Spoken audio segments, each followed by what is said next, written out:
Welcome back to my channel, and this video is going to be focused on the Creative XP compound bow.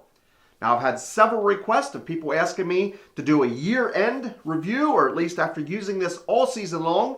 If you will remember back, it's probably been about 6 months ago, I did a video on how I build and customize this brand new 2021 Creative XP bow to suit my needs and to make it look like I wanted it to look.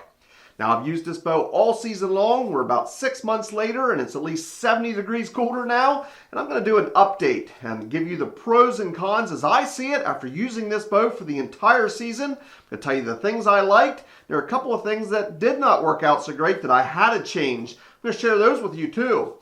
Now, these Creative XP bows can be shipped straight to your door for less than $250.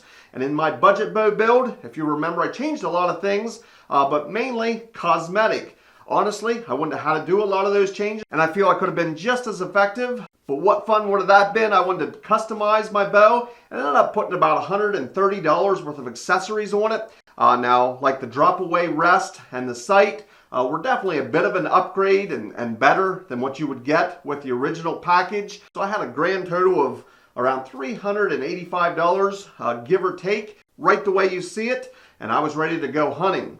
Now, with any bow, accuracy is the name of the game, and a lot of that lies on the shooter. So I urge you to practice, practice, practice.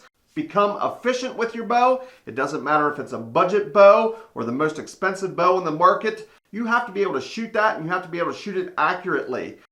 Shoot it and shoot it a lot to become as efficient as you possibly can. So I'm going to jump right into the negatives and the things that did not work out so well that needed immediate attention. And I think in the budget bow build, I did mention the cable slide support that came loose. There's a set screw right in behind the Creative XP emblem here. As I was target practicing and before I ever started hunting with this bow, that worked its way loose and I was starting to get interference with my vanes and the cables here. That was a rather simple fix, a small screwdriver or a small knife. I peeled up that emblem and just re-tightened that. Now, I've heard of some people using Loctite or different Loctites. I did not use any of that. I simply cranked that down and tightened that set screw inside there and had no further problems. Now, the next problem I had ran into was actually detected by a lot of you. If you go back to that budget bow build and read the comment section, quite a few of you had picked out a problem, and that was something I had to address before I ever went hunting with this bow. See if you can pick out what the problem was.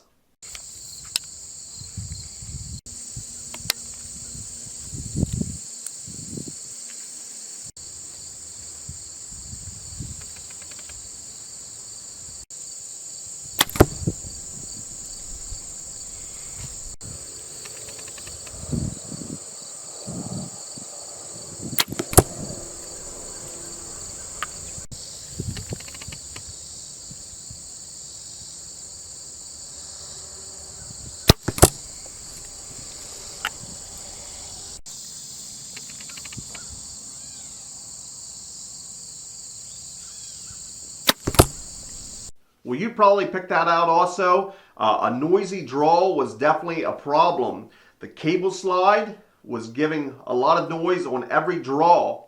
So before I started hunting, I wanted to address that. No way can you have a noisy draw without getting detected. It's going to put the animals on edge and make them jumpy, and that's something you do not want.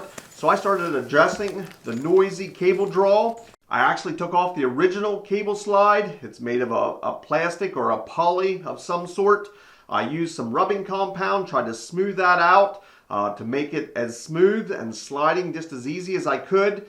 I actually tried treating the metal cable slide support, and that didn't seem to do the trick for me either. I'm sure there might be products out there that might have overcome that problem. I just simply gave up and ordered a new cable slide. I went with the aluminum cable slide. Actually has bearings in there, or it has pulleys that ride on your cable slide support. Well, that did the trick. That new cable slide allowed me to draw my bow without any additional noise. I was able to feel confident that when I had a deer in front of me, I could get drawn without any problems and without being detected. So with those couple of issues addressed, I felt confident going into our archery season that I had the bow set up exactly how I needed it to. It did not take long, and I was able to put this bow to the test It performed flawlessly, and I harvested my buck early in our archery season.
So as you can see, the bow did its job, and I was able to harvest my PA archery buck with the Creative XP bow.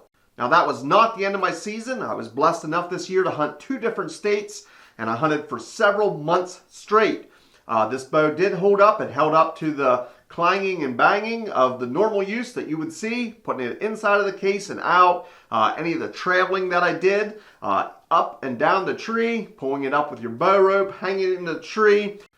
After putting it through those uses, I have no complaints with how the bow held up. I had no further issues. I would periodically check the bow, check the bolts and nuts, and make sure everything's tight. Of course, you want to do visual inspections anytime you're ready to use your bow. I continued target practicing all throughout the season to stay accurate and to make sure the bow is shooting exactly as I need it to. I would do that with any bow, whether it's a budget bow or one of the more expensive name brand bows.